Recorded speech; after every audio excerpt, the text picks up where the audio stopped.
Que Dieu bénisse votre présence et surtout ceux qui vont aussi nous rejoindre. Qu'ils soient bénis d'avance au nom de Jésus. Amen. Alors, j'aimerais travailler avec vous sur ces thèmes qui m'a été proposé. En même temps, ouvrez vos fascicules parce qu'avec ça, on va évoluer beaucoup plus vite. Je vous donne des pages et puis on lit, on étudie, vous écrivez ce que vous devez écrire et puis on avance. Alors, commencez par la première page, la table de matière. Intro, chapitre 1, les clés de la réussite d'une église. Le premier point, l'inévitabilité des problèmes. Et 2, quelques problèmes des églises locales. Et puis le chapitre 2, la responsabilité du pasteur et les devoirs des collaborateurs. Contexte littéraire historique du psaume 127. Les éléments de l'allégorie contenus dans ces chapitres. Signification des flèches et du combat. La notion de l'héritage. Les vérités bibliques des fils comme flèches. Comment lancer des flèches. Donc, devoir des fils, responsabilité des pères. Les avantages, excusez-moi, erreur de vitesse. Ah, pas avantage, avantage, corrigé. Et des bénéfices de lancer les flèches au lieu de les garder dans les carquois. Chapitre 3, les 5 clés de la réussite d'une église locale. 1, 2, 3, 4, 5. 1. Être réellement appelé par Dieu tout en ayant une vision claire de l'œuvre. Appliquer et pratiquer les 4 moyens de la grâce. Organiser et administrer l'église tout en laissant au sein de sa posture directionnelle. Activer les actions sociales dans les églises. Apprendre à gérer les conflits. Conclusion générale. Voilà. Alors, dans la petite introduction,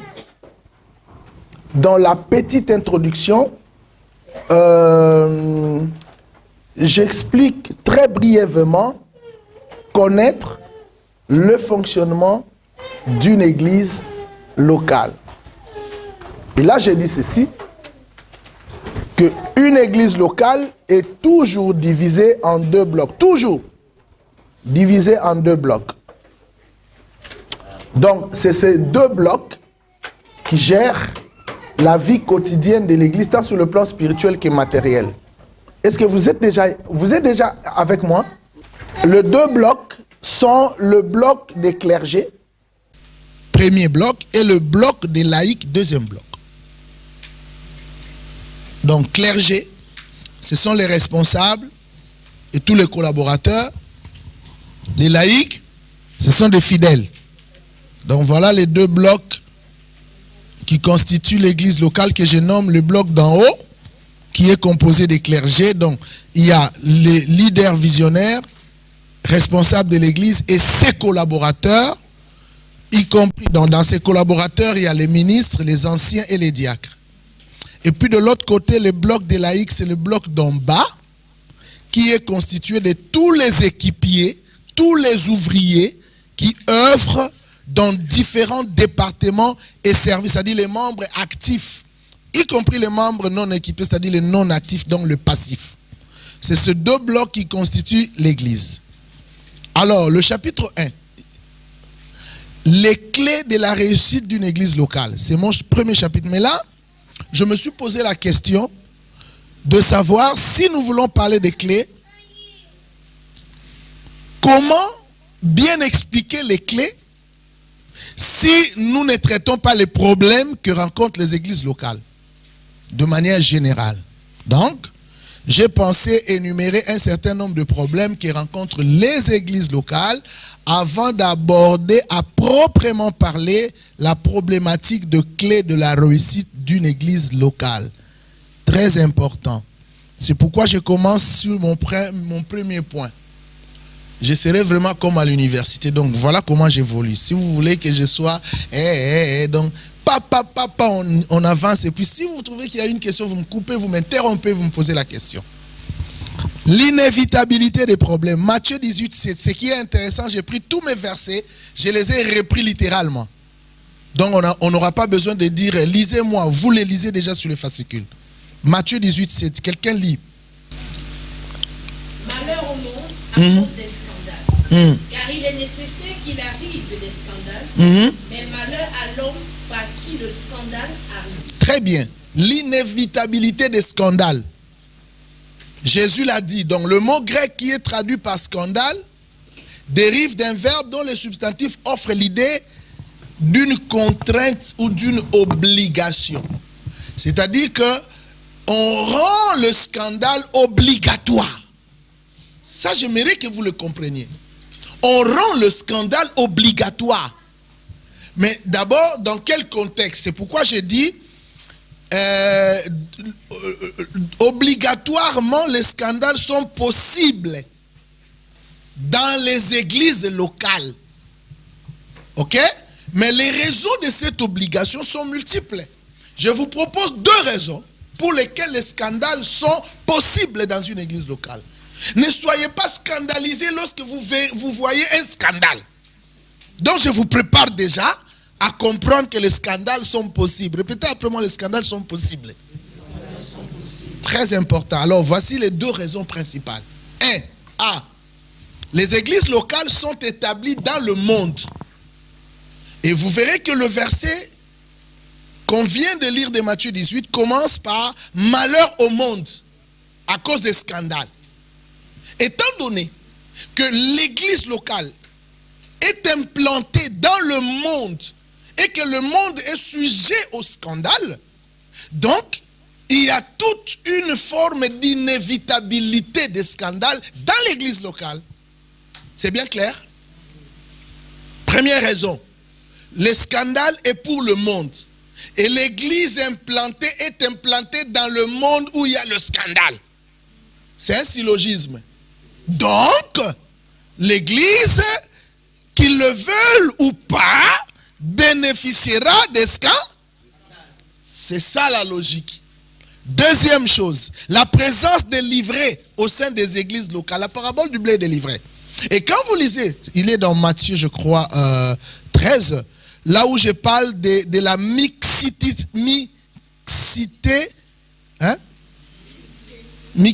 des semences.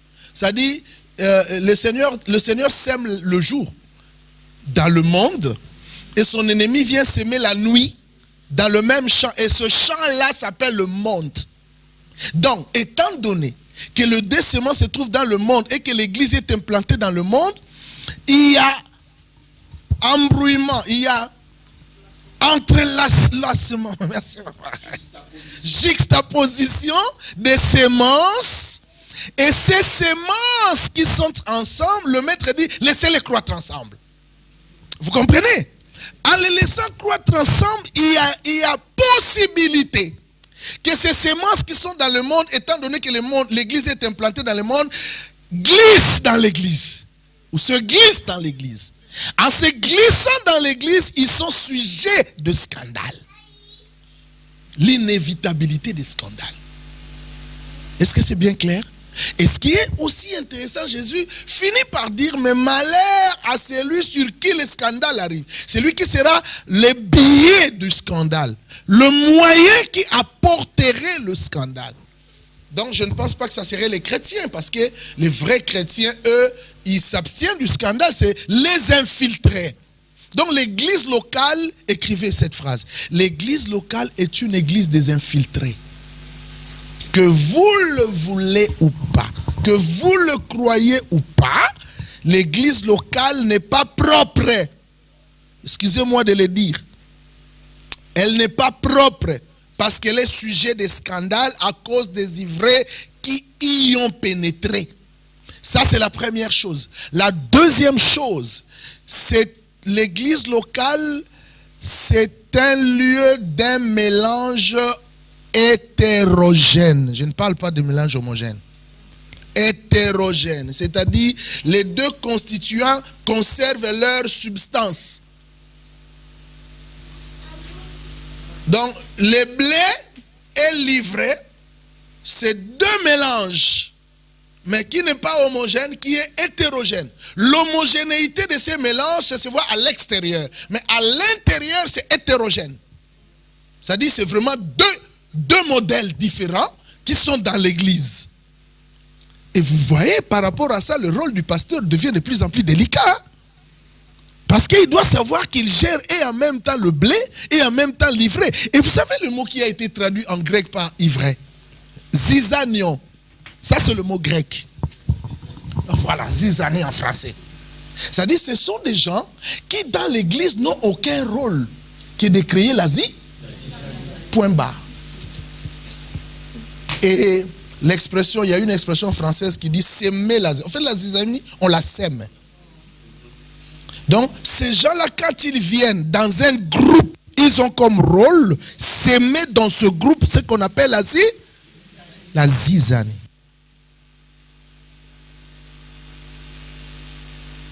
Donc, ici, c'est vraiment l'expérience aussi qui parle. Alors, je parle des problèmes liés au recrutement des collaborateurs par le leader. Ici, les leaders, écoutez-moi bien, je m'adresse à vous. Parce que quand vous m'avez donné le terme, vous avez aussi dit la responsabilité du berger. Berger, écoutez-moi.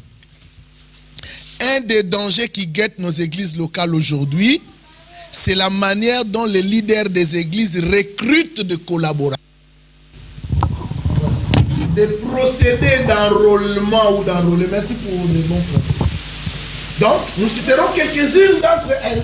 Un choix sur l'apparence de la personne sans la connaître, sans mieux la connaître. Nous choisissons une personne que nous mettons à côté de nous. Mais est-ce que cette personne, nous la connaissons vraiment? Et parmi ça, je parle du choix basé sur l'apparence de la personne. C'est ce que je veux dire. La majorité des leaders ont recruté des personnes qu'ils ont pu mettre à leur côté pour beaucoup de temps, mais sans prendre aussi beaucoup de temps à connaître ces personnes. Une espèce de précipitation dans le recrutement, dans la manière de procéder au recrutement. Alors voici quelques questions que vous devez vous poser. Retenez ces questions.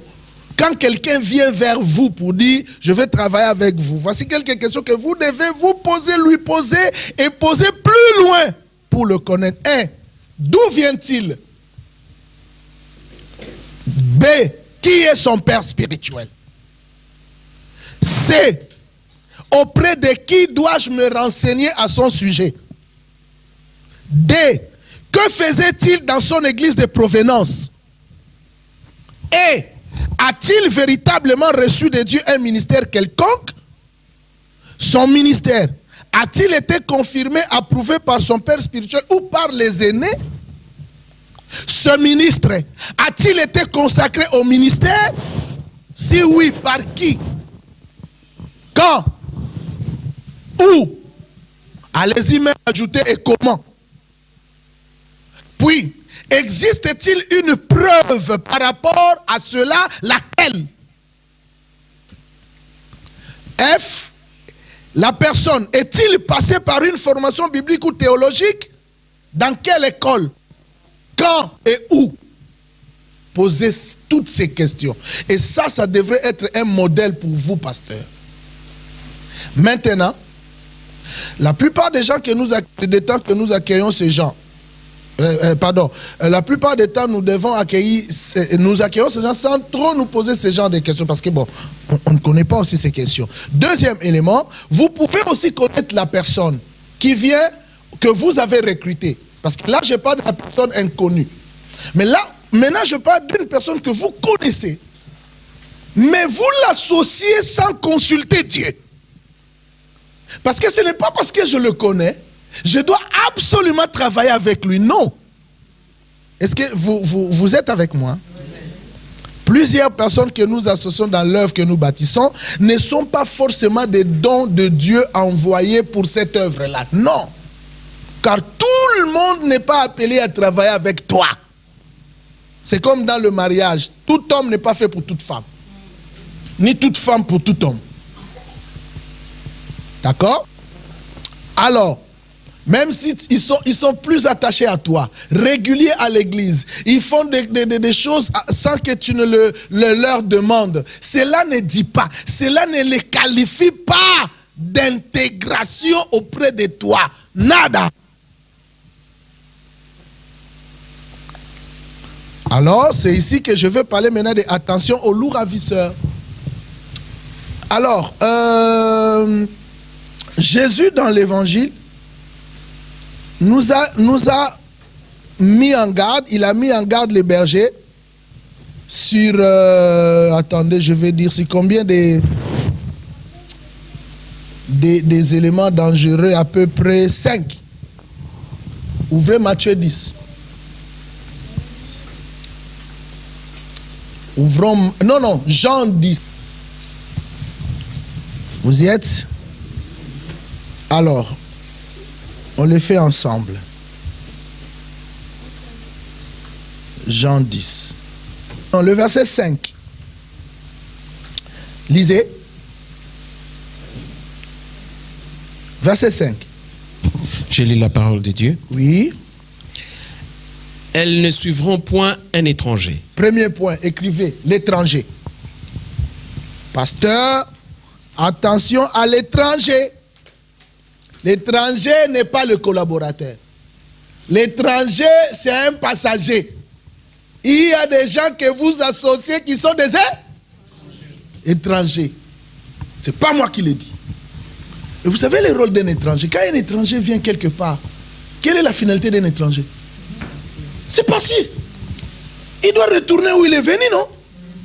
Alors, lorsque vous mettez l'étranger devant les brebis, la Bible dit, Jésus dit, les brebis ne suivront pas un étranger. Parce que c'est un c'est pas moi qui le dis, c'est Jésus. Allons-y. C'est bon, je te donne un deuxième texte, un deuxième verset. Verset 6 et le verset 8. Verset 8. Tous ceux qui sont venus avant moi sont des voleurs. Et puis? Et des brigands. Voilà. Nous avons parlé de l'étranger. Maintenant, parler des voleurs. 2, et puis 3 brigands. Il faut bien. Là, il n'est pas dans les fascicules. C'est que je vous dis. Notez, hein. Donc, je ne l'ai pas mis dans le fascicule. Hein. Notez-les. Notez-les à côté quelque part. Tu as une question? Vas-y. Oui, docteur. Quand Jésus parle, tous ceux qui sont venus avant moi sont des brigands. Oui. Ah oui, il n'y a pas de souci. Tous ceux qui sont venus avant moi sont des brigands et des voleurs. Et tous ceux-là qui sont venus avant lui, c'est qui? Il parlait de qui? Ouais, c'est une question qui est souvent posée. Et bon, il y a quelqu'un qui m'a dit, ah, papa, donc les Abraham et les Moïse étaient des voleurs et des brigands. Non, Jésus ne... Il y a des églises qui enseignent. Mais oui, justement. Oui, belle question, papa. En fait, Jésus savait, Jésus était maître, ok? Il savait que avant lui, il y avait aussi des maîtres de philosophie. C'est à ces gens que Jésus parlait. Les docteurs de la loi. Bon, on peut aussi dire, mais c'est pas plus dans le cadre spirituel, il parlait plus dans le cadre philosophique, notamment les Socrates. Ils étaient des maîtres avec des élèves, avec des disciples. Et c'est eux le brigand que à qui Jésus s'adressait, y compris les pharisiens et les scribes et autres. Donc, nous avons des voleurs et des brigands. Un brigand, c'est un bandit. Alors, beaucoup de pasteurs ont associé à côté des bandits spirituels. Et les voleurs, quand le voleur vient, il fait quoi? Il vole. Et d'ailleurs, là, Jésus parle de l'égorgement. Vous mettez à vos côtés un égorgeur qui finit par égorger les brebis. Désolé. Et le verset 10, il précise que c'est un voleur. C'est bon. On a déjà parlé de voleur. Et puis le verset 11. Non, pas 11. Le verset 12. Mais le mercenaire. 4 mercenaires. Donc, 1 étranger, 2 voleurs, 3 brigands, 4 mercenaires et 5 dans le même verset. Vas-y. Qui n'est pas le berger et à qui n'appartiennent pas les brebis, voit venir le loup. Le loup. 5, le loup. Ah là, merci Jésus. Donc, le berger doit veiller pour ne pas recruter à ses côtés 1, l'étranger, 2, le voleur, 3, le brigand, 4, le mercenaire, 5, le loup. En fait, le mercenaire, c'est celui qui ne vient que travailler pour un gage, pour un motif pécunier, pour l'argent. Ça dit, lui, son travail, ne manie. Quand il n'y a pas d'argent, il n'y a pas de travail. Et quand le mercenaire vient, vous entendrez dans sa bouche que tout ce qui tourne autour d'argent. Mercenaire. Maintenant, le loup, c'est là que nous allons beaucoup nous atteler parce que beaucoup de bergers ont malheureusement, sans le savoir, introduit dans la bergerie des loups. Et les loups ont fait des dégâts, ont commis des dégâts énormes. Énormes. Donc, je reviens sur la notion de loup. Et donc là, je vous demande de lire avec moi. Regardez sur les fascicules.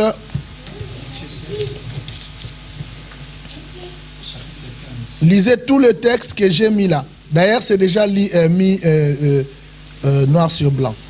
Attention aux loups ravisseurs. Ne recrutez jamais un loup. Voici ce que dit la parole de Dieu. Maman Sophie, ils sont là les textes. Lisez. Dans les fascicules. Jean 10, 12. Jean 10, 12.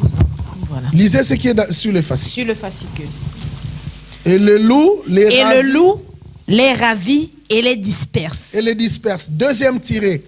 Gardez-vous des faux prophètes. Gardez-vous des faux prophètes. Ils viennent à vous en vêtements de brebis. Ils viennent à vous en vêtements de brebis. Mais au-dedans, ce sont des loups ravisseurs. Mais au-dedans, ce sont des loups ravisseurs. Troisième tiré. Je sais qu'ils introduira parmi vous. Je sais qu'il s'introduira parmi vous. Après mon départ. Après mon départ. Des loups cruels. De loups cruels. Qui n'épargneront pas le troupeau. Qui n'épargneront pas le troupeau.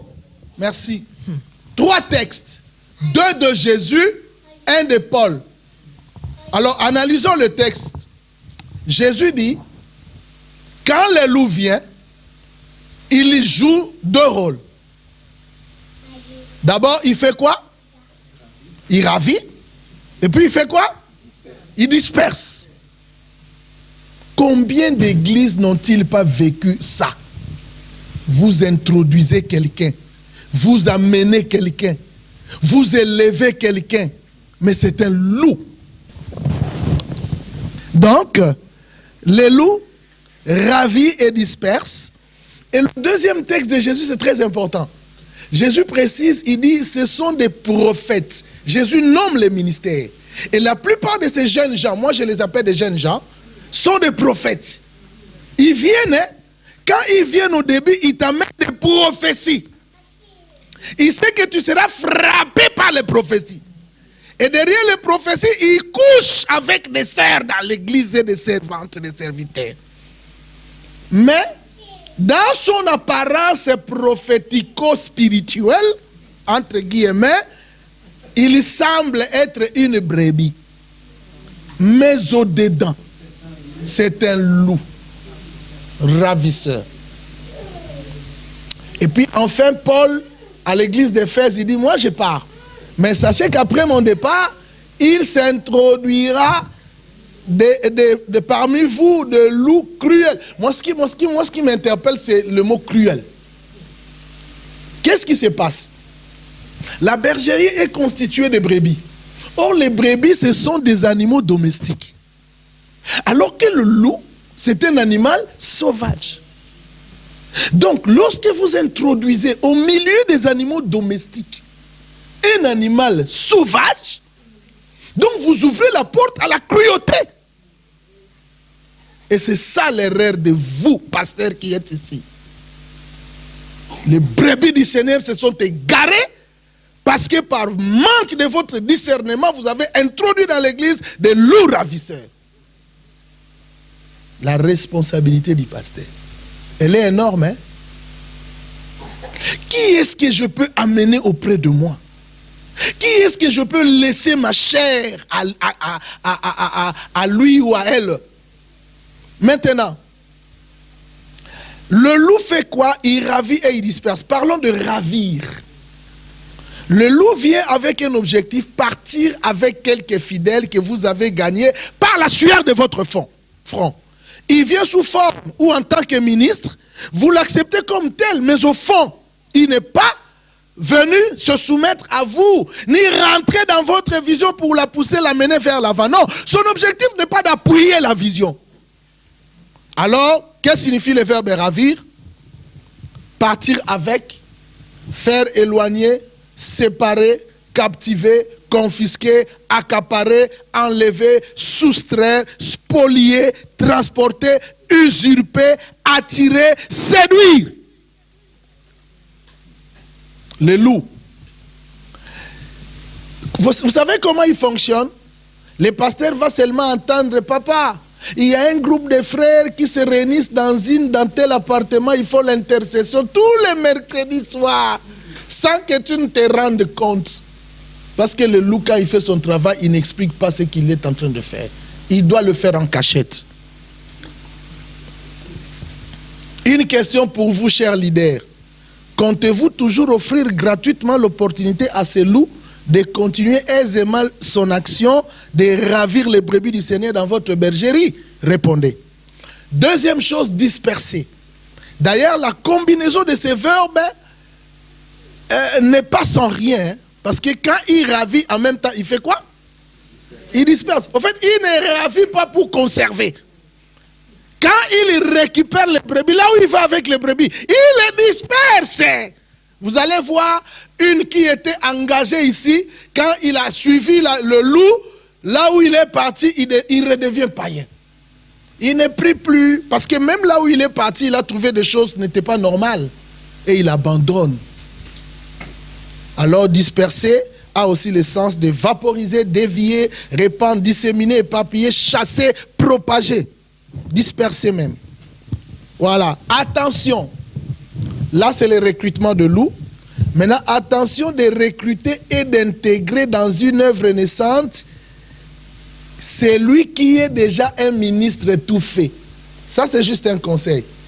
Je ne dis pas vous ne devez pas le faire.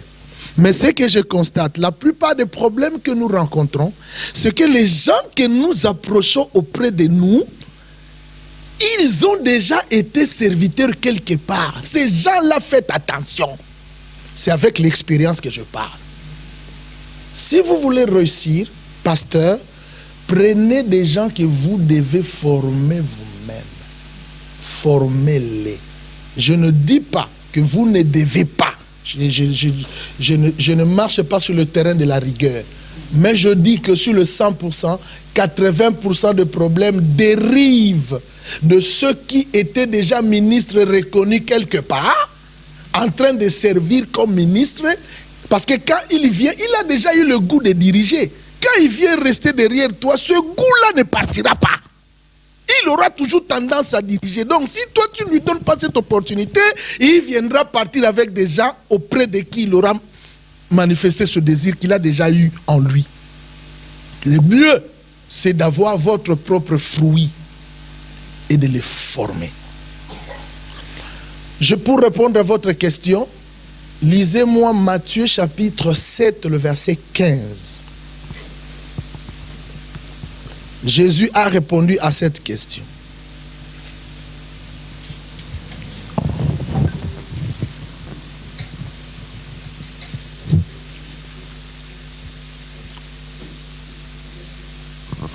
Je lis la parole de Dieu, Matthieu 7, 15. Gardez-vous des faux prophètes. Ils viennent à vous en vêtements de brebis, mais au-dedans, ce sont des loups ravisseurs. C'est quel verset vous lisez? Matthieu 7, 15. 15. Bon, lis-moi le verset 20. 20. D'accord. C'est donc à leurs fruits que vous les reconnaîtrez. Comment vous devez les reconnaître? C'est donc à leurs fruits. Même s'ils cachent sa nature, la vraie, Jésus dit rien. Il n'y a rien de caché qui ne doit être découvert. Donc cette nature intrinsèque de lui, d'elle, finira par sortir. Et donc par les fruits, vous comprendrez telle ou telle personne. Ça va? Alors, pasteur, si vous voulez mon conseil, ne mettez jamais dans les rangs des collaborateurs proches et confiants ceux des serviteurs ministres qui sont venus d'ailleurs. Ça, c'est vraiment un conseil gratuit. À prendre ou à laisser. On avance. C'est ce que je dis. C'est ce que j'ai dit. Il y a de bons, c'est pourquoi le mauvais ont tellement fait des choses mauvaises. On a du mal maintenant à recruter le bon et on se pose la question, ne me fera-t-il pas comme l'autre a fait? Et donc, dans tout cela, je reviens sur toi, c'est une très bonne intervention, dans tout cela, dépendez de la voix du Saint-Esprit. Attention aux amitiés inutiles dans l'œuvre de Dieu. Ne recrutez pas parce que c'est mon ami. Parce qu'on a grandi ensemble. Parce qu'on vient d'une même communauté. Non, vous devez exclure les amitiés dans l'œuvre de Dieu. L'œuvre de Dieu n'est pas question des amitiés. Il y a des bons amis d'hier qui sont devenus des ennemis d'aujourd'hui. C'est-à-dire, vous devez tenir compte de ce que Dieu veut. Si Dieu veut que cet ami soit à votre côté, tant mieux. Mais si cela ne vient que de votre propre sentiment, parce que vous aimez trop votre ami, alors faites attention. Est-ce que je me fais comprendre, hein? Voilà. Un autre point, avant la fin de la page 5, des choix compromettants. Il y a des choix, certains choix de recrutement, qui sont de choix. Jusque-là, on est dans les procédures du recrutement. Hein? Ce sont des choix compromettants. C'est-à-dire, je donne le cas de Judas. Certains choix bons sont bons, merci, mais finissent par devenir à l'avenir très compromettants. Au début, je sais que Jésus est Dieu, mais au début, il savait aussi que Judas est fin. Il est ce qu'il est, où il sera, ce qu'il sera. Voyez-vous, Jésus l'a recruté quand même. Mais est-ce qu'au début, on pouvait soupçonner dans Judas, apparemment, on ne pouvait pas soupçonner dans Judas son état judaïque. Je le mets entre guillemets. C'est plus tard qu'on a constaté que, aïe, aïe, aïe, aïe, aïe, aïe, aïe, il est vraiment Judas. Donc ce choix semble n'avoir rien de mauvais à son début. Mais lorsque le temps arrive, la nature cachée de la personne se fait jour, se révèle. Et le temps joue beaucoup dans ce genre de... Donc vous devez beaucoup être prudent et puis veiller à cela. Maintenant, les problèmes liés au départ des gens de l'Église. Les problèmes liés au départ des gens. Là, c'est les problèmes liés au recrutement. Nous avons essayé de les expliquer. Maintenant, les problèmes liés au départ des gens. Tout leader doit mettre dans sa tête que certains gens qui sont avec lui aujourd'hui pourront partir demain. C'est-à-dire les quitter d'un moment ou d'un autre. Donc, veillez sur ça, leader. Ne rêve pas. Tous ne doivent pas rester infiniment avec toi ou indéfiniment avec toi. Il y a ceux qui vont partir. Est-ce que c'est bien clair, les leaders? Il y a deux manières de quitter. Certains quittent parce qu'ils ne sont pas appelés à participer à la gloire à venir de l'œuvre. Dieu les fait quitter avant que la gloire ne vienne. Parce qu'ils ne sont pas sujets de bénéfice de cette gloire. Et d'autres, ils quittent pas parce qu'ils ne peuvent pas bénéficier de la gloire, mais parce que le temps est arrivé pour qu'ils aillent accomplir un travail pour lequel le Seigneur les appelle aussi. Vous comprenez? Donc tu dois veiller sur ça. D'autres s'en vont. Oui, c'est ce que je viens de dire, parce que le temps est arrivé. Maintenant, ceux qui quittent parce qu'ils ne peuvent pas participer à la gloire à venir, ils accomplissent deux missions, positives ou négatives, avant de quitter. C'est comme Judas, ça dépend maintenant de la personne.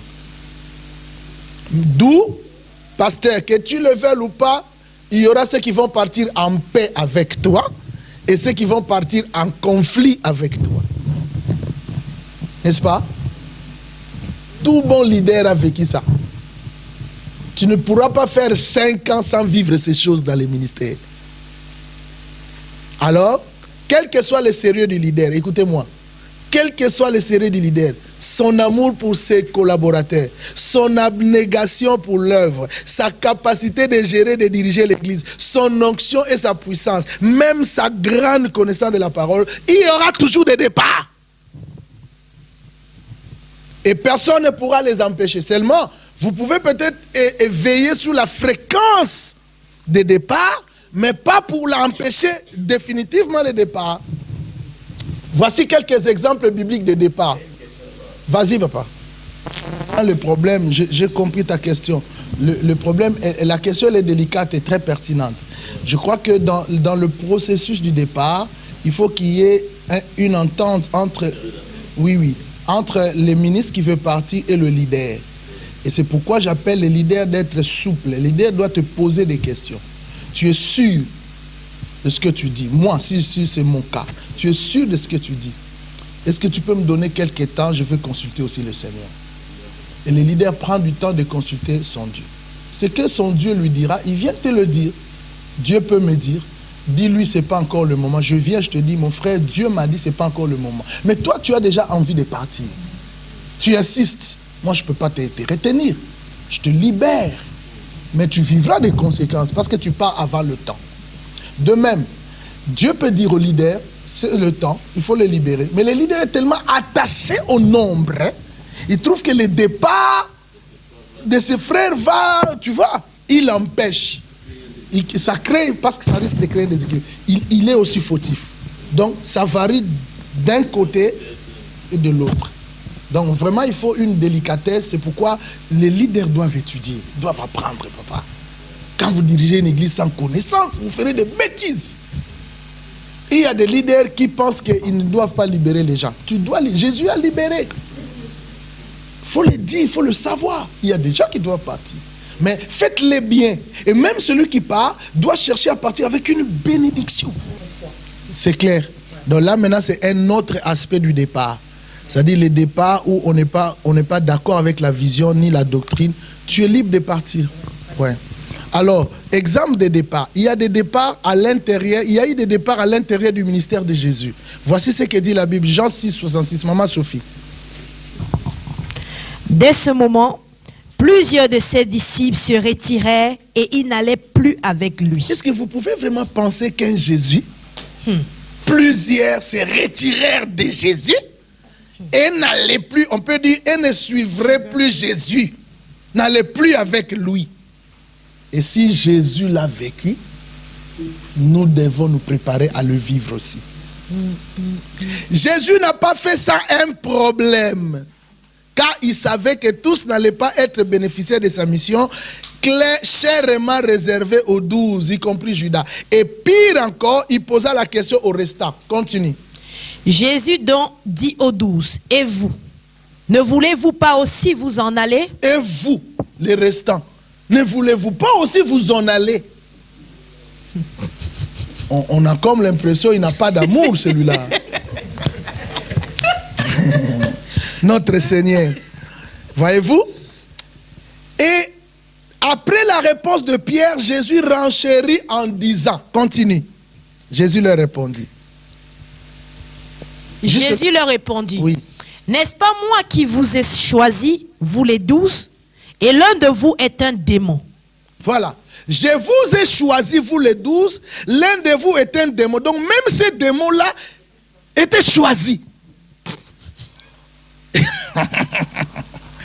Jésus a choisi un démon. Le pasteur n'a pas le droit de chasser les sorciers. Sinon Jésus allait chasser Judas. Laissez-les, certains sorciers sont utiles pour renforcer la vie de prière du leader. Tellement que tu ne pries pas, Dieu dit je les mets là pour que le pasteur devienne un intercesseur et un homme de gêne. Ouais. Alors laissez-les accomplir leur mission. De toutes les façons, la Bible dit les méchants ne résisteront point dans l'assemblée des saints. C'est-à-dire il y a un temps où ils partiront d'eux-mêmes. Yes. Tous, laissez-les. Tout simplement, moi je dis, je donne conseil à mes étudiants, gérez-les seulement. Un sorcier, on les gère. Gère-les bien. Et qu'ils sachent que tu n'as pas de haine. Parce que la haine, contre sa haine, tu lui donnes la victoire. Lui, c'est toujours la haine. Et toi, remporte la haine par l'amour. Papa, y a-t-il une différence entre les sorciers et les loups? Ah ouais, belle question. Hein? Parce qu'en fait, quelqu'un qui est loup, quand vous suivez de près, il a aussi la sémence. Hein? C'est la sémence de la sorcellerie. Belle question. Même le rebelle. En fait, quand vous lisez la Bible, on associe l'acte de la rébellion par la sorcellerie. Quelqu'un qui n'a pas du respect à l'autorité, c'est un sorcier. Parce que c'est dans la sorcellerie que le respect d'autorité n'existe pas. Et il y a un verset qui l'appuie. Bon, là, c'est voir mon cours sur la rébellion.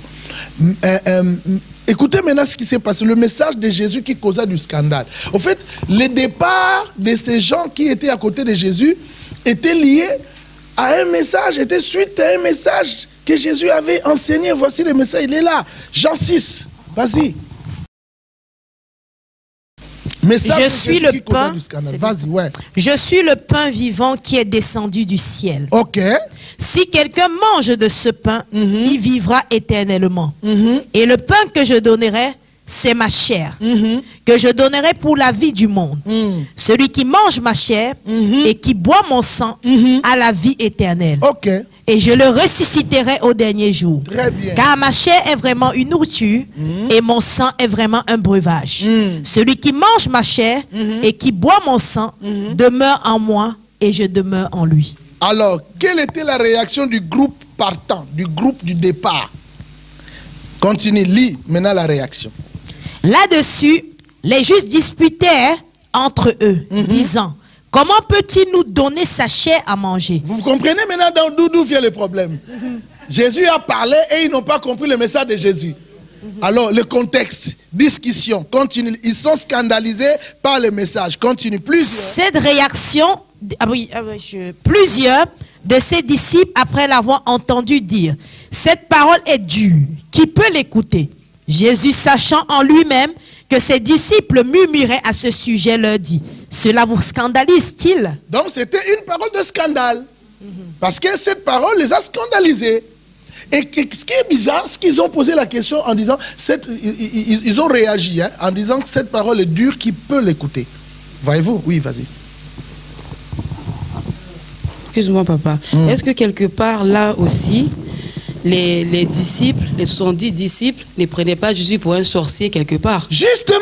Parce que s'ils disent que manger ma chair, et ils ont compris que c'était un sorcier. Effectivement. Jésus nous demande à les manger, donc c'était un sorcier. Ce mec-là, on ne va plus le suivre. Ils prennent les larges. Maintenant, le geste est posé par les groupes partants. Dès qu'ils se sont rendus compte que cette parole est une parole de scandale, voici ce qu'ils ont fait comme geste. Dès ce moment. Dès ce moment, plusieurs de ses disciples se retiraient et ils n'allaient plus avec lui. Ils n'allaient plus. Papa, plus. Plus. Une différence. Pardon? Oui. Plus. Très bien, merci pour l'explication, papa. Maintenant, le groupe restant. Seigneur, Simon-Pierre lui répondit: Seigneur, à qui irons-nous? Tu as les paroles de la vie éternelle. Alors, réfléchissez. Chez les 58, cette parole est dure. Qui peut l'entendre? Chez les 12, tu as les paroles de la vie éternelle. Une même parole, pour les uns est conçue d'une manière, pour les autres est conçue d'une autre manière. C'est comme ça que vous constatez dans les églises. Quand il y a des sorciers, dès que vous libérez un message, quand les autres disent Dieu nous a bénis, et ils diront le pasteur m'a prêché. Vous vivez ça, hein? La prédication d'aujourd'hui, c'était moi. De toutes les façons, on ne vient pas prêcher les tables, hein, ni les chaises, on prêche que des hommes. Donc, c'est normal. Et la manière d'interpréter est sujet de tendances qu'on a dans l'église. Et Jésus a dit, vous, c'est moi qui vous ai choisi. Donc, ceux que Jésus a choisis, ils ne trouvent pas la parole de Dieu scandalisante. Parce qu'ils sont sous le choix de Dieu. Maintenant, les départs, il y a une autre forme de départ qui fait que les gens quittent un ministère pour aller vers un autre ministère. Voyez-vous? Cas des disciples de Jean-Baptiste. Certains disciples peuvent vous quitter non pour aller se perdre, mais pour se rendre auprès d'un autre leader afin d'adhérer dans sa vision et évoluer. Donc nous avons le cas. Lisez le lendemain. Le lendemain, Jean était encore là avec 2 de ses disciples. Ok. Ayant regardé Jésus qui passait, il dit, voilà l'agneau de Dieu. Les deux disciples l'entendirent prononcer ces paroles et ils suivèrent Jésus. Vous comprenez? C'était les disciples de Jean. Hein? Ils ont quitté Jean. La Bible dit, ils suivirent qui? Jésus. Continue la lecture. Jésus se retourna et voyant qu'ils le suivaient, il leur dit. Attendez. Jésus, il a constaté qu'ils le suivaient. Si c'était nous, on dirait, mais Jésus devait les retourner, hein, les renvoyer. Hein. Pourquoi vous me suivez? Vous, vous êtes des gens. Vous êtes les disciples de Jean-Baptiste. Retournez chez votre Père. Écoutez maintenant ce que Jésus a dit. Que cherchez-vous? Il lui répondit, Rabbi, ce qui signifie maître. Où demeures-tu? Venez, leur dit-il, et voyez. Ils allèrent et ils virent où il demeurait et ils restaient auprès de lui ce jour-là. Jésus ne les a pas renvoyés. Quand il leur a dit, venez voir où j'habite, quand ils sont venus, quand ils ont vu où Jésus habitait, au lieu de leur dire, bon, vous avez déjà vu, retournez chez Jean-Baptiste, il dit, restez là. Et l'un de ses disciples est devenu le disciple de Jésus. Son nom c'est André, le frère de Simon-Pierre. Il a quitté Jean-Baptiste pour Jésus. Je sais que c'est un problème qui se passe dans la ville du Mans, où un serviteur peut quitter ici pour aller s'installer dans un autre ministère. Mais il faut que cela se passe bien, avec beaucoup de respect.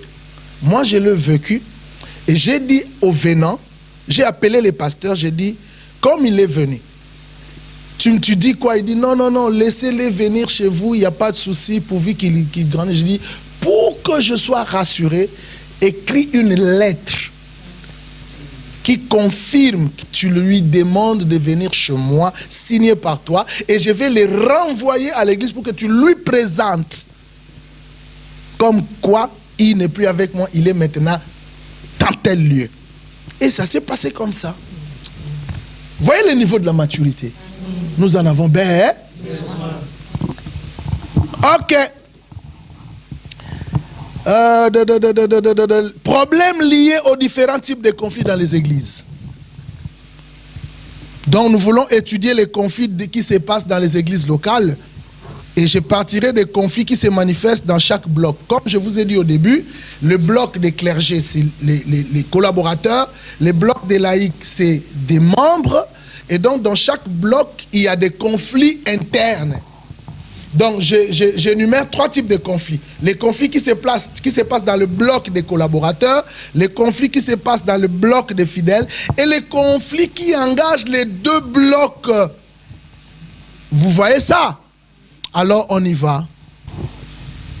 Je voulais poser la question, je ne sais pas si je vais bien le poser, parce que on sort d'une autre église à travers d'une révélation qui taillit. Le Seigneur te dit que non, ce n'est pas ici. Je te lève d'ici, tu vas de l'autre côté. Est-ce que c'est une erreur qu'on fait? Oh, c'est bien pour nous, parce que tu ne vas pas voir le berger pour lui dire ce que toi tu as réussi. Et tu pries le Seigneur et te révèle des choses et te parle des choses. Mais quand tu vas dans cet endroit-là, tu ne te sens pas bien. Là où tu es parti. Oui, où tu es. Ah, où tu es. Où tu es avant de partir. Tu ne te sens pas bien. Tu es dans les cultes, mais le Seigneur, tu dis des autres choses, il te parle des autres choses. Est-ce que quand tu pars, tu fais bien ou tu fais non, mal? Mais là tu obéis au Seigneur. Le Seigneur et faire du mal. La seule chose, c'est de les faire bien. Moi, mon conseil, va trouver ton leader. Tu lui dis, je ne me sens pas bien. J'ai tout fait, ça ne va pas. Dieu me dit de quitter. Si tu es sage, tu peux avoir, que je dis, une sagesse, selon que l'esprit va te conduire, ou tu lui dis, ou tu ne le lui dis pas. Parce qu'en disant aussi où tu vas, il peut avoir la haine avec l'autre. Et il peut le mal traduire, il commence à appeler mes bandits. C'est ça. Sois sage, tu lui dis. Et puis en rentrant, avant d'aller dans l'autre église, prends aussi le temps de prier le Seigneur. Donc voilà ce que je peux dire. Maintenant, les conflits provenant des blocs d'en haut, d'abord, c'est les conflits d'intérêt. Le problème qui a tué Judas, c'était l'argent. Je vais vous dire une chose, mais c'est très intéressant, hein, la chose là. Vous savez, on lit la Bible, on constate que Judas a eu l'idée d'aller livrer Jésus, que lorsque Marie, une femme Marie, est venue offrir à Jésus le parfum de nard. D'accord? Alors je vais vous expliquer. Le parfum de nard, Judas a dit, pourquoi n'a-t-on pas vendu ça et donné l'argent aux pauvres? La valeur de ces parfums était de ça. 300 deniers. Or, le salaire annuel, hein, d'un fonctionnaire était de 1 denier. Non, le salaire journalier. De 1 denier journalier du jour. Du coup, si on fait ça, on a à peu près 300. Et là d'ailleurs, le texte dit plus de 300. Hein? Donc, on estime à 365. Ça, c'est les exégètes. Or, 365, c'est le nombre de jours de l'année. Et donc, un jour, 1 denier, 365 jours, ça fait 365 des... Le scandale des disciples, par rapport à cette offrande, c'était lié à ça. La valeur du parfum. Donc, si nous voulons interpréter, nous dirons que la valeur du parfum était estimée au salaire annuel d'un fonctionnaire palestinien au temps de Jésus. Scandale. Judas a dit, c'est pas possible. Quelle perte! Parce que non seulement il y avait le parfum, mais là où le parfum était contenu là, ça coûtait aussi, c'était quelque chose de plus cher. Maintenant, remarquez bien, la femme a valorisé Jésus à environ 300. Maintenant, du coup, quand Judas a constaté ça, la Bible dit le même soir, il quitte, il va trouver, il dit non, cet homme, je trouve que c'est fini. Ici, on ne va plus évoluer, tout ça. Alors, il vendit Jésus à 30. Maintenant, non, faisons de l'arithmétique. Il y a la multiplication par 10 et la division par 10. Donc, si nous voulons arriver là, nous multiplions ça par... Et si nous sommes là, nous voulons arriver ici, nous divisons par...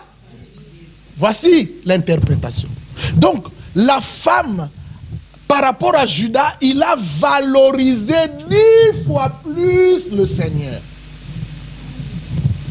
Et Judas, par rapport à la femme, il a divisé 10 fois moins, diminué, 10 fois moins Jésus.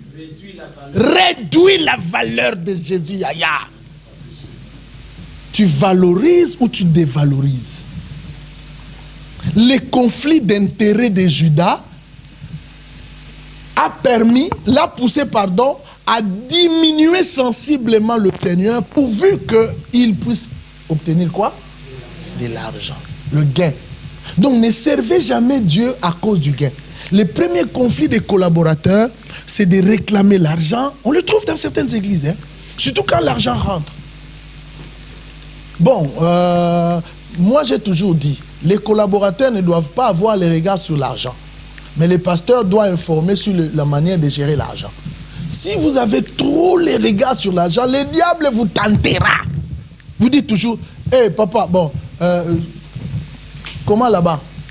C'est pas ton droit. Oui, mais les diacres doivent le gérer avec le pasteur. Les pasteurs doivent faire les rapports au collège pastoral. Mais ce n'est pas aux collaborateurs de toujours venir vers les diacres. Diacre, ah, aujourd'hui j'ai vu beaucoup de gens s'aimer. Hein. C'est comment là-bas? Ce n'est pas ton problème. Premier conflit d'intérêt, n'est-ce pas? J'ai dit des choses, j'ai dit ça, maintenant j'enseigne mon expérience. Heureusement, cette expérience a des textes à l'appui. Voilà le texte, Judas. Deuxième conflit.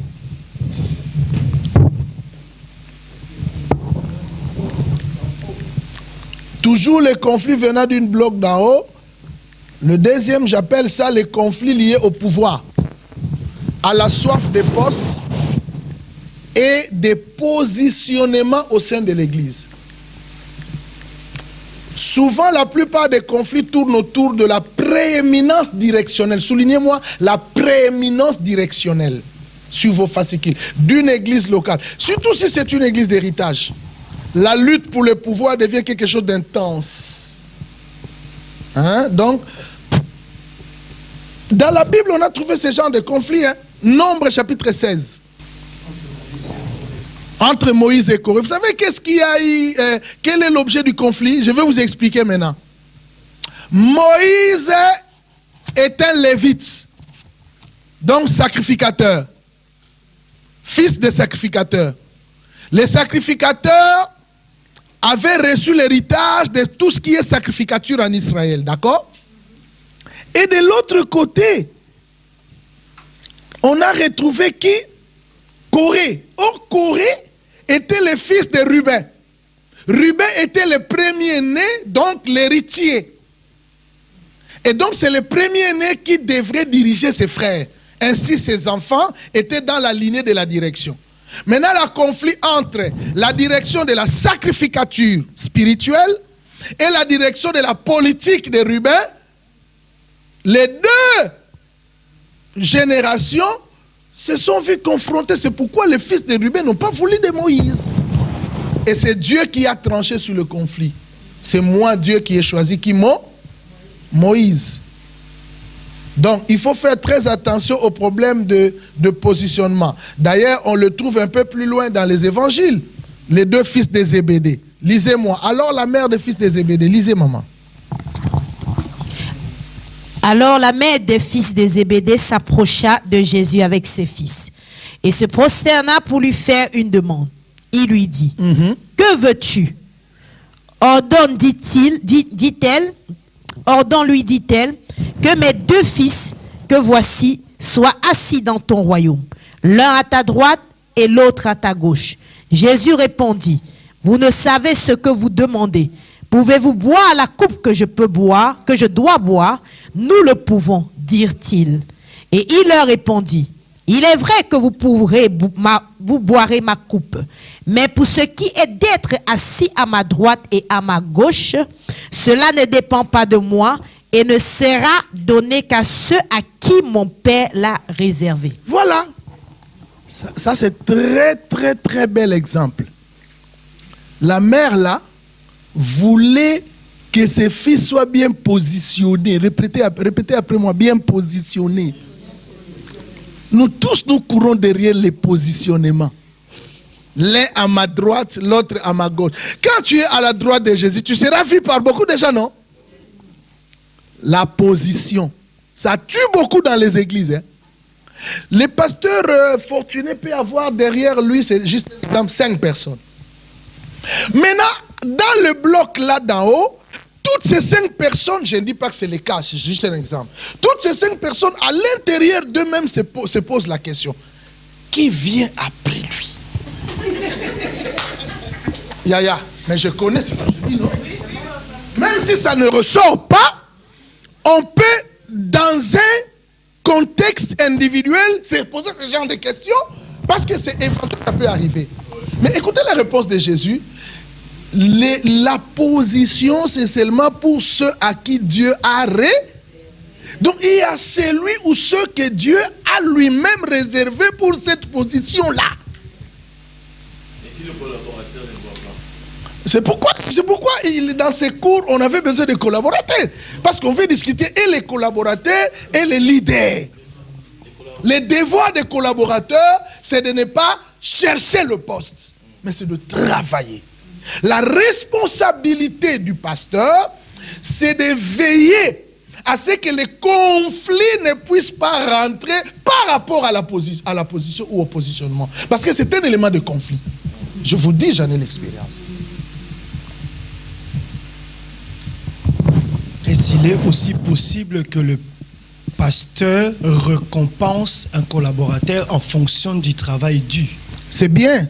Il faut le faire sans que tu ne puisses aiguiser la jalousie des autres d'une manière ou d'une autre. De manière sage, tu peux le faire. Mais je pense qu'il faut les récompenser sagement. Mais dans la maturité africaine, on n'est pas habitué à des cadeaux. Tu sais, même nous les hommes en noir, on a du mal à offrir des cadeaux à nos femmes. Hein. Tu vois, on n'est pas habitué dans cette culture. Alors quand tu le fais, ça risque de susciter. Chez les Blancs, ça passe. Ça, c'est entre nous. Hein. Voilà. Moi, heureusement, maman Rachel. Papa, une question par rapport au texte. Mais je l'ai fait, ne vous en faites pas, dis. Docteur, il y a une question que j'ai par rapport à ces textes. Oui. Une question qui leur a été posée. Pouvez-vous boire la coupe que je dois boire? Voilà. Et ils ont répondu, oui, nous pouvons. Est-ce que c'est vrai? Est-ce qu'ils pouvaient vraiment boire la coupe? C'est quoi déjà? Oui, oui. Oui, parce que Jésus lui-même l'a appuyé. Il a dit, oui, je sais que vous pouvez boire, mais ce qui est de la position, ça ne dépend pas de moi. La coupe, c'est la mort. Donc ils étaient prêts à mourir? Oui, pour lui.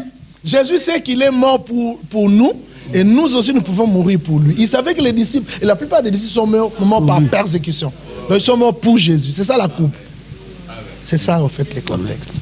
Ma réponse, il ne faut pas être trop catégorique et rigide dans ces cas. Je vous explique pourquoi.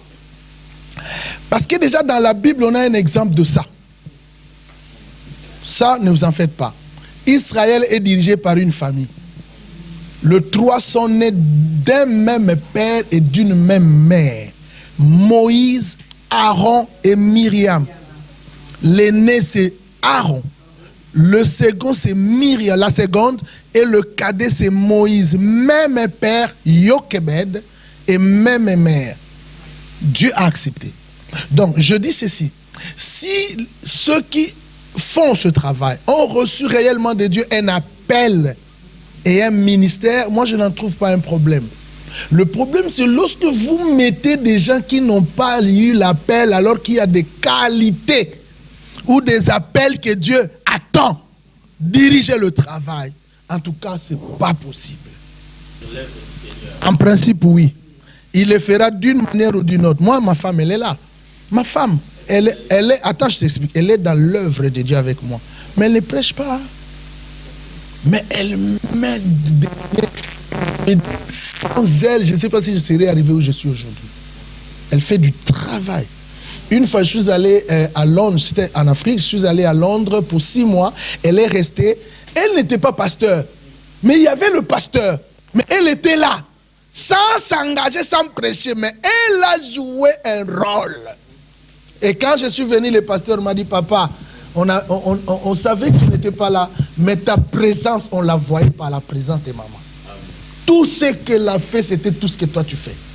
Donc, la femme du pasteur doit être impliquée. Même le mari de la pasteur. Mais quand je dis impliqué, je précise d'une manière ou d'une autre. Donc, d'une manière ou d'une autre, j'ouvre les possibilités. Donc, ma question, c'était de savoir si obligatoirement la femme du pasteur doit prêcher les gens obligatoirement. Parce qu'on voit... pas obligatoirement, oui. Pas obligatoirement, mais forcément. Je dis bien, il faut jouer avec les mots. Forcément, elle peut les faire. Prêcher comment? Oui. Pourquoi? Être longtemps vécu avec quelqu'un qui prêche, que tu le veuilles ou pas, tu peux le faire. Sans en être appelé. Il y a ceux qui ont reçu, il faut dire, papa, je vais relever quelque chose. Il y a ceux qui ont le ministère, qui n'ont pas le ministère pastoral, qui sont des laïcs prédicateurs. Hein. Ma soeur ici, elle peut être médecin, mais prédicatrice. Et je me sers d'elle dans l'église comme prédicatrice, sans être pasteur. Vous comprenez? Oui, c'est vrai. C'est-à-dire, on appelle ça le ministère des laïcs. On appelle ça le ministère des laïcs. C'est-à-dire, je t'apprends comment prêcher, tu as tellement une vie sanctifiée, tu lis ta Bible, tu pries, et tu peux exhorter les femmes, n'est-ce pas? Tu peux exhorter les jeunes, n'est-ce pas? Un dimanche, tu peux exhorter à l'église sans être pasteur consacré. Et si les lendemains, on les consacre? Ah. Bon, tu sais, il est difficile de répondre à certaines questions parce que c'est des cas précis des églises. Hein. Il faut connaître comment... Oui. Voilà. Attends, il y a une question. Tu voulais poser une question? Oui, non, mais je n'étais pas sur la question, j'étais sur la question, voilà, pouvez-vous boire ma coupe? J'étais un peu, voilà. Parce qu'on voit qu'il y a des collaborateurs qui travaillent, qui s'investissent en disant que le leader va les positionner. Mais il est bien enseigné ici que c'est Dieu qui positionne. Ok. Donc les collaborateurs doivent plutôt regarder le service, c'est-à-dire servir sans chercher. Exactement. Exactement. Merci. Il y en a qui travaillent et se fâchent. En fonction de. Et moi, je lis. Moi, oui. Il y en a qui travaillent et se fâchent peut-être pourquoi on les positionne alors qu'ils sont en train de travailler mieux que l'autre. Voilà. Et pourtant, Dieu peut positionner quelqu'un qui fait un travail qui est peut-être différent, peut-être pas visible de tous, mais qui est différent, mais Dieu décide de le positionner au-delà de quelqu'un qui fait quelque chose qui est visible. Parfait, en fait. maman. Donc on doit là, comprendre vraiment, ça pour éviter les jalousies, les conflits. Là, vraiment, je comprends que je suis en présence d'une étudiante de l'FMI. Oui, papa. Je voulais seulement rajouter une chose, parce que quand on a parlé de... Il y a deux choses qui sont sorties là, je peux dire. On a parlé de Maman Pasteur pour prêcher, et on a parlé aussi de, comme la sœur vient de le dire là aussi, voilà le positionnement. Ben moi, il y a une chose que je voulais peut-être parler. Quand on vient dans l'assemblée, on ne vient pas déjà pour dire que non, moi, je viens ici pour être tel ou faire, avoir cette plaque, comme tu venais de le dire. Non, pour moi, je vois qu'on va laisser tout, que le temps de Dieu arrive à la personne. Effectivement. Parce que même quand on parle de Maman Pasteur, même on parle de positionnement. Mais non, si ce n'est pas le temps de Dieu, la personne, s'il est animé par la chair, il n'est pas vraiment spirituel à ce temps-là. Donc il fait des choses selon ce que lui voit. Il veut dire que non, moi je pars là, non, je vais faire ça, ça, ça. C'est ça. Donc sinon vraiment, il faut laisser le temps de Dieu. Là, quand tu dis, je vois mes cours sur les préalables pour servir. Donc, je vois tout ce que j'enseigne à l'école biblique. Le temps de Dieu. C'est fort. Merci, papa. Merci. Et il y a le conflit qui est lié à la concurrence et à la compétition entre ministres. Voilà. On l'a vu hein, dans Corinthiens. Lis-moi 1 Corinthiens 1, 11 à 13. Il est là. Dans le fascicule. Nous sommes à la page 9. Car mes frères... J'ai appris à votre sujet par les gens de Chloé qu'il y a des disputes au milieu de vous. Je veux dire que chacun de vous parle ainsi. Moi je suis de Paul, et moi d'Apollos, et moi de Céphas, et moi de Christ. Christ est-il divisé? Paul a-t-il été crucifié pour vous? Ou est-ce au nom de Paul que vous avez été baptisés? C'est-à-dire les interventions de chaque ministre dans le groupe peuvent entraîner derrière elles un sentiment de fanatisme. Surtout lorsque vous êtes dans une église où il y a 6, 7, 8 collaborateurs derrière les pasteurs et qu'il n'y a qu'une seule chair. L'erreur de beaucoup de ministres, suivez-moi, excusez-moi, aujourd'hui je suis venu parler à tout le monde. L'erreur de beaucoup de pasteurs, c'est d'avoir plus de collaborateurs pour discuter une même chair et on n'a que 4 dimanches. Voici la tentation. Pour prêcher, il doit attendre 2 mois. Vous savez les sentiments que ça fait remonter en lui. Parce qu'il sait que j'ai aussi des choses à communiquer. Donc, veillez sur... Non, je suis en train de dire des vérités. Il faut corriger les choses. L'église primitive avait 3000 membres, mais n'avait que 7 diacres. Je reprends. 3000 membres, 7 diacres. Aujourd'hui, on voit une église qui n'a que 80 personnes avec 8 serviteurs, même entre nous. Erreur. Pourquoi? Parce que on risque de créer un esprit compétitif sans le vouloir. Quand l'un prêche, l'autre prêche, il y a des enfants qui se disent il a mieux prêché que l'autre. Ouais, ou bien demain je vais faire quoi? Pouf, casser. Et ils le font exprès parce qu'ils ne veulent pas que l'autre puisse être encouragé par rapport à lui. Ils oublient que chacun a son don, chacun a sa grâce, chacun a son ministère. Vous voyez? Donc, ça c'est aussi un conflit. Vous êtes d'accord avec moi? J'avais une question. Vas-y. Je reviens toujours sur, sur le positionnement. Voilà. Donc, on constate ici que les fils des Zébédée ont servi, mais ça ne s'est pas d'abord révélé au départ. Oui. Donc, on peut venir, comme papa dit tout à l'heure, on peut venir avec des bonnes intentions et quelque chose commence à naître par rapport à l'organisation intérieure. Voilà. Voilà. Donc, on comprend bien que c'est pas au début qu'ils ont... que leur maman est venue dire position de mes enfants. Ouais. Elle les a vus servir et je constate que peut-être c'est dans le service qu'il y a certaines choses qui se réveillent en nous. Oui. En fait. C'est ça. Voilà, pour vouloir peut-être chercher un positionnement, pour dire qu'au départ on peut venir et qu'on n'a rien dans le cœur. Et après, on commence à avoir quelque chose qui naît en nous pour pouvoir vouloir. Ça, je veux le dire, les conflits liés aux partitions dans l'église. La plupart des conflits d'en haut, je vais après ce que tu dis, la plupart des conflits dans le bloc d'en haut peuvent aussi être générés par l'apport des fidèles.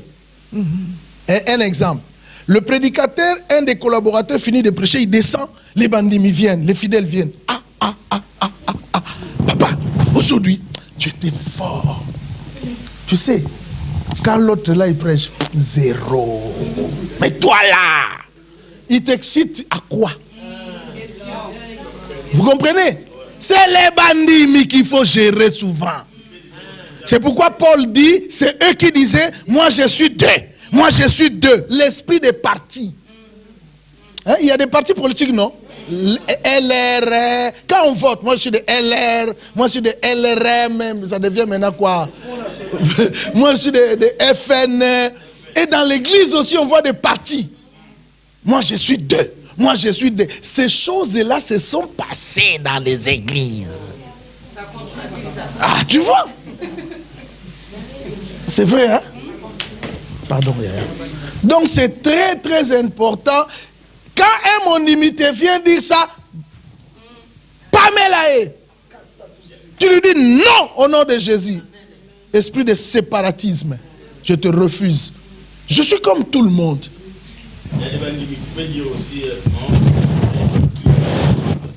Oui, ça se dit toujours. Même la maman pasteur doit censurer ce genre de propos. Vas-y, papa. J'ai un petit souci. Vas-y.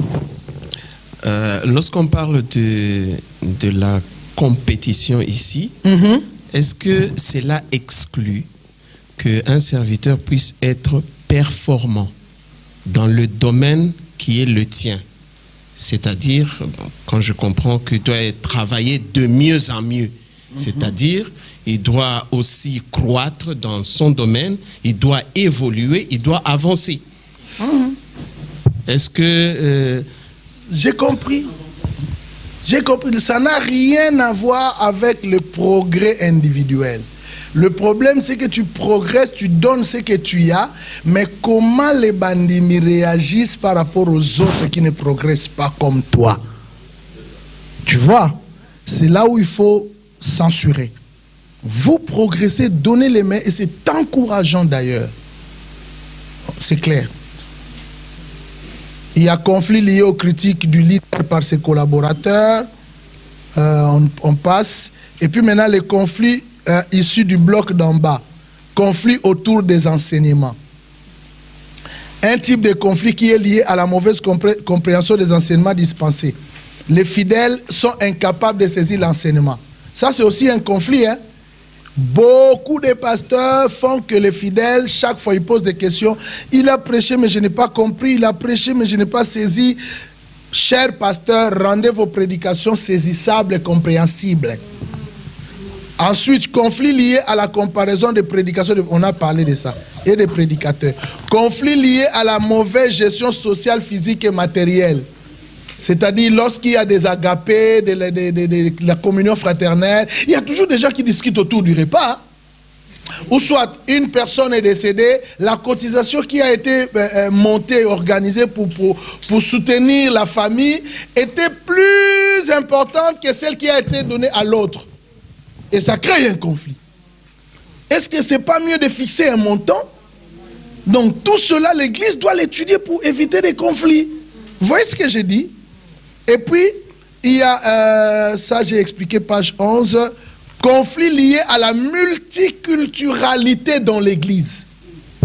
Vous avez des Camerounais, vous avez des Ivoiriens, mais vous voulez toujours votre lingala. Vous lésez les autres. Toujours des chansons de lingala, mais vous lésez les autres. Oui, vas-y. Mais non. C'est un vrai problème, surtout ici en France, même chez nous en Belgique. Mais je suis dedans, Yaya. Je suis dedans. Je suis dedans. Et dis-toi bien, Yaya, j'ai fait un effort. Que Dieu nous aide. C'est pas bon. Et beaucoup de gens sont partis parce que s'étant retrouvés dans une église dont le pasteur est congolais, où les membres, à la fin du culte, j'ai connu un pasteur comme ça qui a interdit le lingala dans son église. Que ce soit dans les cantiques, il dit pas question de lingala. Lingala en dehors de l'église. Et l'église a bien marché. Les gens se sont sentis bien intégrés. N'est-ce pas? Il y a aussi les conflits de caractère. Vous avez dans l'église des gens qui sont venus issus de différentes éducations. Alors il y a des gens qui sont durs, il y a des gens qui sont incompréhensibles. Donc veillez au caractère les uns des autres. Et puis les conflits qui engagent les deux blocs, le conflit lié aux exigences des laïcs sur le clergé. J'ai eu des gens, des laïcs qui ont dit, les Bakambi de cette église, les responsables de cette église ne visitent pas les gens. Quand on a des problèmes, on ne trouve personne, à part les pasteurs. Les Bakambi n'appellent pas. Vous êtes ancien, vous êtes pasteur. Pourquoi? Pour venir vous asseoir là devant, avec le costume, la cravate. Appelez les gens, assistez les gens. Vas-y, soutenez-les, visitez-les. Faites le travail. Et beaucoup de Bakambi, des reçoivent, croient que le travail, c'est seulement la chair. C'est plus que la chair. La pastorale de la proximité. Allez, Jésus allait de ville en ville, de village en village, de maison à maison, visiter, consulter, poser des questions, aider, prier pour ces gens. Conflit lié à l'incompréhension de la vision ou au manque d'imprégnation de la vision. C'est-à-dire la vision doit être bien communiquée et bien assimilée. Très important, ça c'est la responsabilité du leader. Maintenant, le chapitre 2. Ajoutez le A dans chapitre. La responsabilité du pasteur et les devoirs des collaborateurs. Je veux analyser un psaume, le psaume 127. Nous allons l'étudier. Lis-moi le psaume 127 sur le fascicule. Si l'Éternel ne bâtit la maison, ceux qui la bâtissent travaillent en vain. Si l'Éternel ne garde la ville, celui qui la garde veille en vain. En vain vous levez-vous matin, vous couchez-vous tard et mangez-vous le pain de douleur. Il en donne autant à ses bien-aimés pendant le sommeil. Voici, des fils sont un héritage de l'Éternel, le fruit des entrailles est une récompense. Comme les flèches dans la main d'un guerrier, ainsi sont les fils de la jeunesse. Heureux l'homme qui en a rempli son carquois. Ils ne seront pas confus quand ils parleront avec des ennemis à la porte. Très bien.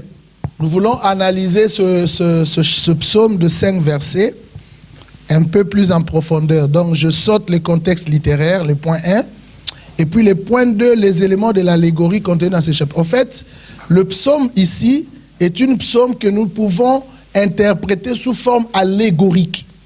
C'est-à-dire, il y a des assimilations dans un domaine et dans un autre.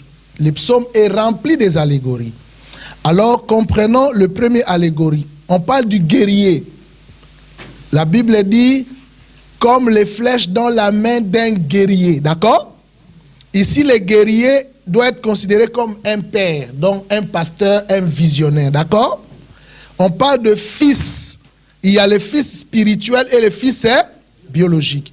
Dans la parabole, ils sont comparés à une flèche. Vous êtes avec moi? Complétez. On parle de la conquête comme une guerre ou une bataille, et puis on parle du carquois. Carquois, c'est la maison. ou on peut l'assimiler entre guillemets aussi à l'église. Je précise bien, ce sont des allégories. Et puis, et on parle des ennemis comme des opposants ou des adversaires. Alors, première chose, la signification des flèches et du combat.